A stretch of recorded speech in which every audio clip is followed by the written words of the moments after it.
Friends இவர் office முடிச்சுட்டு வீட்டுக்கு வந்ததும் அவருடைய மனைவி சாப்பாடு எடுத்துட்டு வந்து கொடுக்குறாங்க. சாப்பாடு சூடா இல்ல, அதனால தன்னுடைய மனைவியை கேவலமா திட்ட ஆரம்பிக்கிறாரு. போயிட்டு சூடா சமைச்சு எடுத்துட்டு வான்னு சொல்லி அனுப்பி விட்டுறாரு. அடுத்த நாள் காலை ஆஃபீஸ் கிளம்பிட்டு இருக்கும்போது பர்ஸ் எங்கேயோ வச்சிடறாரு. தன்னுடைய மனைவியை கூப்பிட்டு என்னுடைய பர்ஸ் எங்கன்னு தெரியுமான்னு கேட்கிறாரு.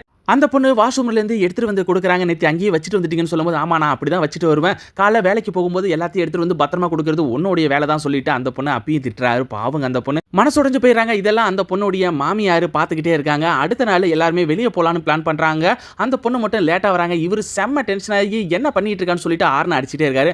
அப்பதான் அவருடைய அம்மா சொல்றாங்க, கொஞ்ச நாளா நான் பார்த்துக்கிட்டே இருக்கேன், நீ நடந்துக்கிறது சரியில்லப்பா, நம்ம வீட்டுக்கு வாழ வந்த பொண்ணு, நாம தான் நல்லா பார்த்துக்கணும், உனக்கு ஆபீஸ் டென்ஷன் இருக்கு, அதை நான் ஒத்துக்கிறேன், அங்க நடக்கிற பிரச்சனையால நீ எங்ககிட்ட இப்படி நடந்துக்கிற, இருந்தாலும் நீ பண்றது தப்பு, இப்படி நீ பண்ணிக்கிட்டே இருந்தா உன்னுடைய மனைவி உன் கூட வாழ மாட்டான்னு சொன்னதுக்கு அப்புறம் தான் அவர் நடந்த எல்லாத்தையும் நினைச்சு பார்க்கறாரு. ஒவ்வொரு முறையும் இவர் திட்டினதுக்கு அப்புறம் அந்த பொண்ணு எவ்வளவு கஷ்டப்படுவாங்க அப்படிங்கறத இப்பதான் புரிஞ்சுக்கிறாரு. தான் தப்பா நினைச்சு ரொம்ப வருத்தப்படுறாரு.